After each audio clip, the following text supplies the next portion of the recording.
Hello, and welcome to a podcast from the St. Raymond Nonnatus Foundation for Freedom, Family, and Faith at nonnatus.org. It's Dr. Ann DeSantis here, Executive Director on Our Lady, Our Mother podcast series with my co-host, Carlos Solorzano, who is an author himself. He's also an instructor, a teacher, and an actor too, right? That's something new in your life.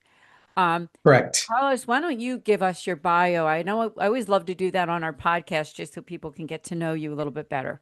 Okay. I am currently in my 30th year of teaching theology at the high school level. I work at South Point Catholic High School in Tucson. It's a Carmelite school. It's a great place, great kids, great coworkers. I come from a musical background. That was my first love, if you will. And my wife and I are both musicians, and we're also both educators. She's a principal at San Javier Mission School in Tucson. And we both have just, all these years been creative as well. We do these things when we get a chance outside of work. And so in the last 2 years-ish, I've been kind of gotten involved with acting because sort of fell into my lap by accident. And it's been a lot of fun. My most recent thing, I was up last weekend from the time we're taping this. I was up in Phoenix, part of a commercial. So that was kind of nice to just sort of be there. And it was easy because it was just one of those act natural things. But I mean, it's been nice because I've had a chance to not only play characters, but to really try to get in the head of these people. And it's really taught me a lot about people because you're really trying to, be as genuine as possible. And I find it actually intriguing when I have to play someone who's not like me. And I, Yeah. I really Oh, want to I understand them. understand. So it's been very insightful. Yeah, I think it's wonderful that you have so many talents. And we're also very grateful that you're a board member with the foundation. I know you do a lot of other things too. You're a musician as well. I mean, Hmm. you got a lot going on. And we're very grateful to you. And of course, you're the author of the book called I Am His Mother, which is available on Amazon. And that's kind of the inspiration for this podcast, actually, because we wanted to do a podcast that really focused on the charisms of Our Lady and how we can intercede to Our Lady in all of those difficult crises of life. And this is a 12-part podcast. On this series, we've talked about things like loss of a loved one, separation, divorce, annulments, sickness. I mean, you name it, we've really covered a lot of different topics. And for this one, we're going to talk about parenting, how to be a better parent through the lens of the Blessed Mother, too. So I'm going to hand it over to you, Carlos. You were the one that was inspired to write the book I Am His Mother, and I know that you know a lot about parenting through the lens of Our Lady. You've a deep devotion to her. So I didn't know if you wanted to start out with some wisdom that you might want to share on parenting and your relationship with Our Lady.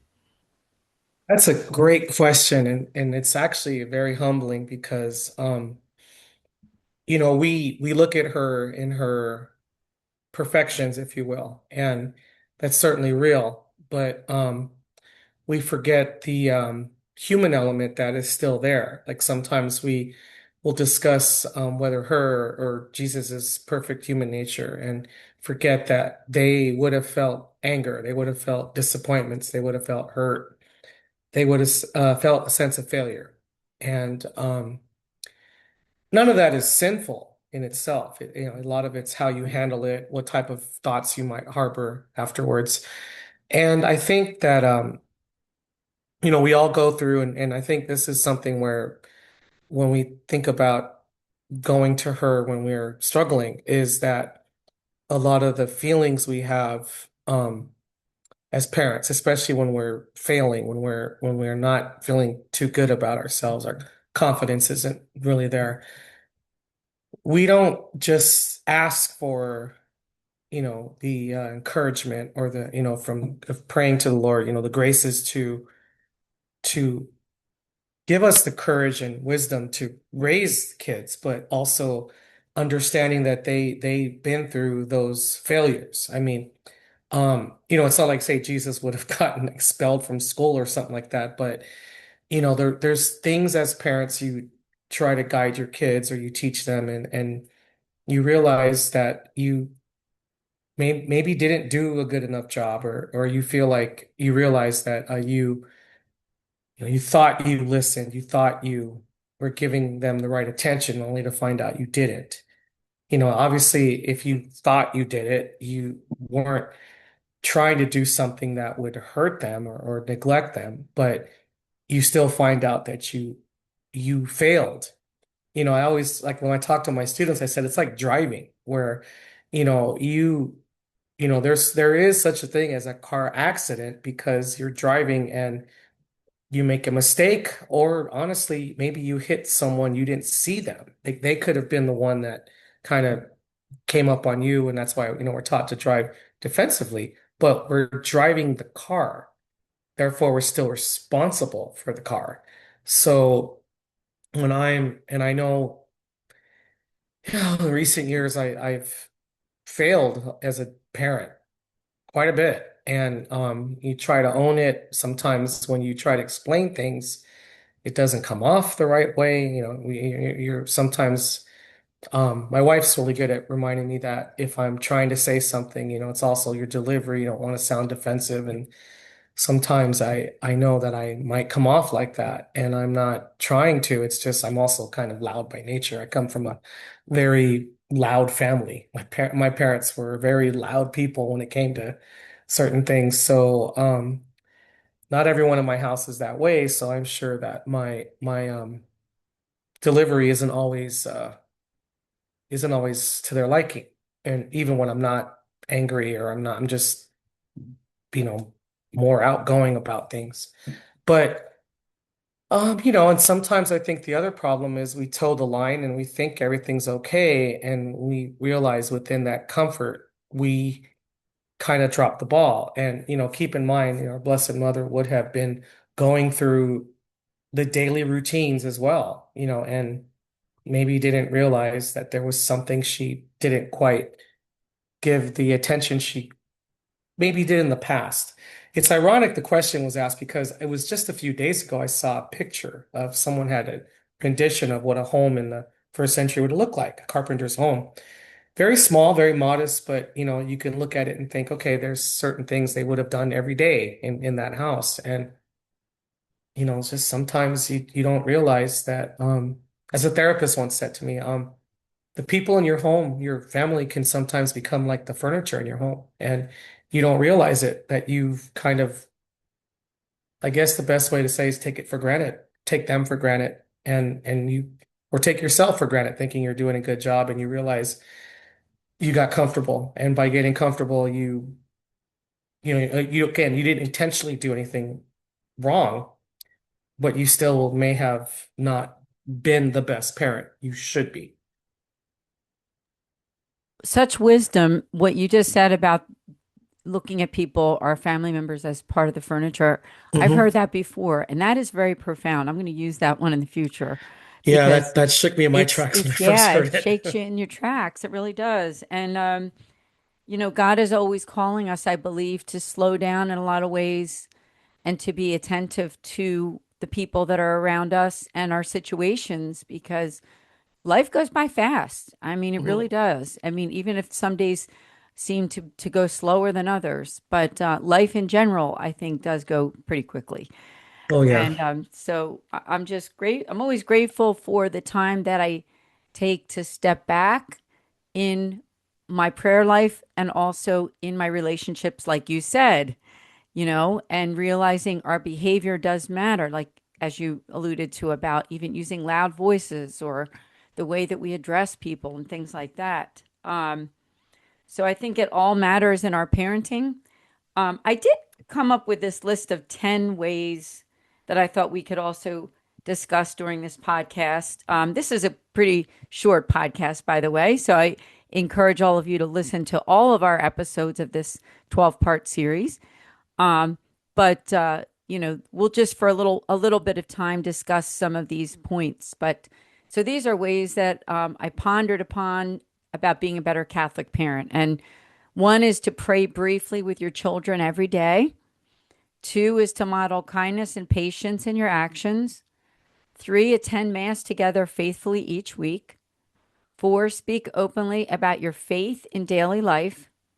Five, encourage your children to ask questions about God. I think that's very important. Six, practice forgiveness quickly within the family. Seven, limit distractions to make time for meaningful connection. Eight, teach gratitude through simple daily habits. Nine, introduce the lives of the saints as role models. And 10, show unconditional love as a reflection of God's love. So you see there's a theme there, isn't there, of relationship and prayer. Carlos, what are your thoughts on that list? Um, Solid. I mean, I think what I like about the Catholic life so much is how we're always told, just keep going forward, stay on the path. And I think that we live in a world where, you know, it's obviously gotten into our theology where, in the West, so we're going beyond just Catholicism, where everyone wants to have this defining moment in their life, and it somehow makes you who you are. And it doesn't. I mean, we have our good days, we have our bad days. We have days where we can just sort of smile at the end of the day and log that as a great memory. And then we have some days where, okay, we weren't so great and we have to just move forward. Same with our faith life. And I really appreciate when there's high profile people who will remind us of that and say, yeah, you could be and we just, while we're taping this, the Oscars had just happened, and you can be an actor who just won an Oscar, and the following day something bad happens in their personal life. The winning of that award was certainly an achievement, but um, it doesn't stop life from happening. There's things that just they change. Like you were saying, life goes fast. I mean, my father-in-law and my mom, they're both up in age and they're really struggling to remember things. We have to kind of sit there and just sort of nod your head and sometimes repeat the same thing over and over. And they're struggling with that. We can't change that. And you kind of stop yourself and you're like, well, wait a second. It seemed like just yesterday I talked to them and it was fine. Well, yes and no. Things change. I remember growing up, I used to have these great conversations with my mom. We were always just the whole like talk about everything. I mean, just we would just what ifs and because you're not hurting anybody, you're just having a conversation. And we would just dive into things. And now she doesn't have that capacity anymore to do that. And I kind of realized that, her and I will never have those kind of conversations again, but life changes. And I have to honor what she's struggling with because it's not something she's happy about. She's aware of her memory and all that and her body breaking down with age.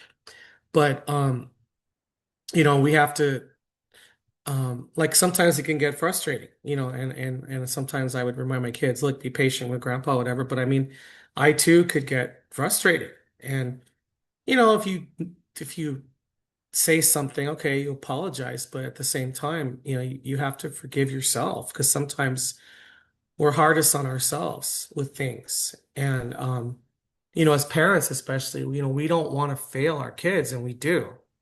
Just we do. And we apologize to them, and sometimes they don't realize that, when we're looking back on it in our own thoughts, we're hard on ourselves. Like, how did you not see that? How could you allow yourself to be that way at that moment when you know your kids? So it's hard, and we apologize, but again, we don't always forgive ourselves. I mean, you were mentioning my book, and you mentioned how what it kind of helped inspire this series. Well, I'm looking at the things that inspired the book, and I remember vividly there's this scene in one of the films that really stuck with me that inspired the writing of the book where Mary Magdalene is talking to Jesus, and this is all director's liberty. It wasn't in the gospel, and she's been following him. She's changed her life, and he has to stop her at one point and say, God has already forgiven you. You need to move on with your life. She's struggling to let go of her shortcomings. And as parents, I think it would be safe to say when we look at our lives that our biggest regrets are what our failings with our kids. Yeah, 100%. And thank you so much for again your wisdom, because I always love these podcasts because it's a learning situation for both of us, I think, isn't it? I mean, Yes. it's great for the people that are listening, and we say hello to all of you and so glad you're tuning in. But it's also a learning for both Carlos and I, because anytime we dialogue with someone about faith, I believe that when we're open to the Holy Spirit, we can learn from others. So, Hmm. such wisdom. And what you were saying about like your mom too, we're talking about parenting, and I'm a mom. My kids are in my 20s. I even have a grandchild now. But Hmm. we can also reflect on the parenting of our parents to us too, and Yeah. what we learned there. So I think there's always all kinds of wisdom when we just take the time to think and reflect about what are the good things that we have learned that are worthy of passing on, and what are Hmm. the, like you say, what are the mistakes that we made that we don't want to pass along. Yeah. So we can, when we really think and pray about both of those things, I do think that God opens us up to what are those gems, what are those things that we don't want to let go of, that we want to pass down to our grandchildren as well, Hmm. of the way that we parented and the way that we did things when we had kids under our roof, right? So, Yeah. we're not quite finished this podcast. We do have some more time, but since the podcast does have to do with the Blessed Mother, I didn't know if you wanted to share, how do you instill, and maybe I can share too, Hmm. your love for Our Lady to your own kids? Is there a way that you've instilled that with your family? Well, culturally, it's there. Lady Guadalupe, and then my wife's side is multiracial. So in the Vietnamese culture, there's Our Lady of Louvain. And a lot of it just has to do with reminding them of that maternal side that's there, in their faith life. You have it's interesting because in our culture today, we have there's a lot of debate about it. There's a lot of strong feelings about, masculinity and femininity. And we forget a lot of times we need both. And, like, for example, one of the things that I always convey to my students, one of the greatest tragedies in our culture is how 90% of the men in prison usually come from fatherless homes, so they don't have a positive masculine presence in their lives. But we sometimes, when we're focusing on that, we don't think about how you still need the feminine presence. And a lot of times, you imagine that situation. The mother is also suffering, whether, for whatever reason that father is not in the life. So of her life and the child's life. So you have perhaps a very negative femininity coming out, rightfully so, of course, because she's been wounded.